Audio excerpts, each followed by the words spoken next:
हरे कृष्णा। दोस्तों, एक बार देवराज इंद्र की सभा स्वर्ग में लगी हुई थी। इसमें दुर्वासा ऋषि भी भाग ले रहे थे। जिस समय सभा में विचार विमर्श चल रहा था, उसी समय सभा के मध्य ही पुंजिक स्थली नामक इंद्रलोक की अप्सरा बार बार इधर से उधर जा रही थी। सभा के मध्य पुंजिक स्थली का यह आचरण ऋषि दुर्वासा को अच्छा न लगा। दुर्वासा ऋषि अपने क्रोध के लिए प्रसिद्ध हैं। उन्होंने पुंजिक स्थली को कई बार टोक कर ऐसा करने से मना किया, लेकिन वह अनसुना कर वैसा ही करती रही। तो दुर्वासा ऋषि ने कहा, तुझे देव सभा की मर्यादा का ज्ञान नहीं? तू कैसी देव अप्सरा है जो वानरों की तरह बार बार जाकर सभा में व्यवधान डाल रही है। जा, अपनी इस आदत के कारण तू वानरी हो जा। दुर्वासा ऋषि का श्राप सुनकर पुंजिक स्थली सन्न रह गई। अपने आचरण का यह परिणाम यह सोच भी नहीं सकती थी, पर अब क्या हो सकता था। भूल तो हो चुकी थी, उसके कारण वह श्रापग्रस्त भी हो गई। उसने हाथ जोड़कर अनुनय विनय कर कहा, ऋषिवर, अपनी मूर्खता के कारण ये भूल मैं अनजाने में करती रही और आपकी वर्जना पर भी ध्यान न दिया। सभा में व्यवधान डालने का मेरा कोई उद्देश्य न था। कृपया बताइए, अब आपके इस श्राप से मेरा उद्धार कैसे होगा? अप्सरा की विनती सुनकर ऋषि दुर्वासा पसीज कर बोले, अपनी इस चंचलता के कारण अगले जन्म में तू वानर जाति के राजा बिरज की कन्या के रूप में जन्म लेगी। तू देव सभा की अप्सरा है, अतः तेरे गर्भ से एक महान बलशाली, यशस्वी तथा प्रभु भक्त बालक का जन्म होगा। पुंजिक अप्सरा को संतोष हुआ। पुनर्जन्म में वह वानर राज बिरज की कन्या के रूप में उसका जन्म हुआ। उसका नाम अंजना रखा गया। विवाह योग्य होने पर उसका विवाह वानर राज केसरी से हुआ। अंजना केसरी के साथ सुख पूर्वक प्रभास तीर्थ में रहने लगी। इस क्षेत्र में बहुत शांति थी तथा बहुत से ऋषि आश्रम बनाकर यज्ञ आदि करते रहते थे।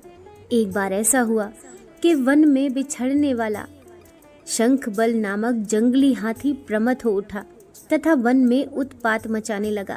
उसने कई आश्रमों को रौंद डाला, यज्ञ वेदियां नष्ट कर दी।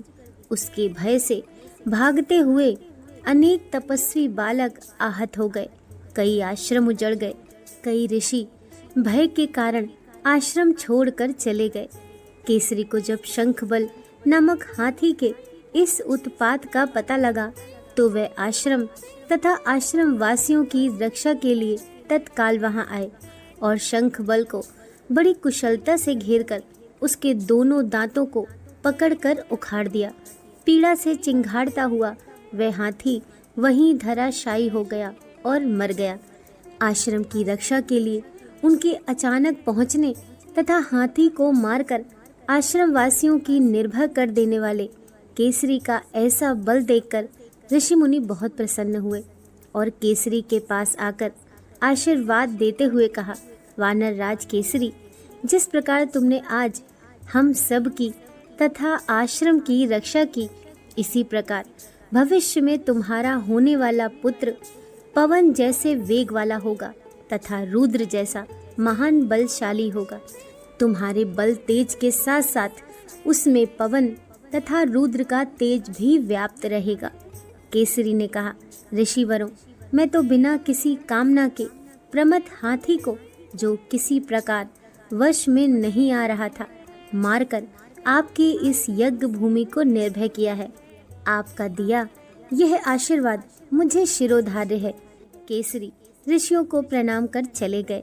समय आने पर अंजना के गर्भ से एक बालक का जन्म हुआ। उसमें अपने बाल्यकाल से ही ऋषियों द्वारा दिए गए आशीर्वाद का तेज झलकने लगा। आश्रमों में वह पवन वेग की तरह जहां तहां पहुंच जाता।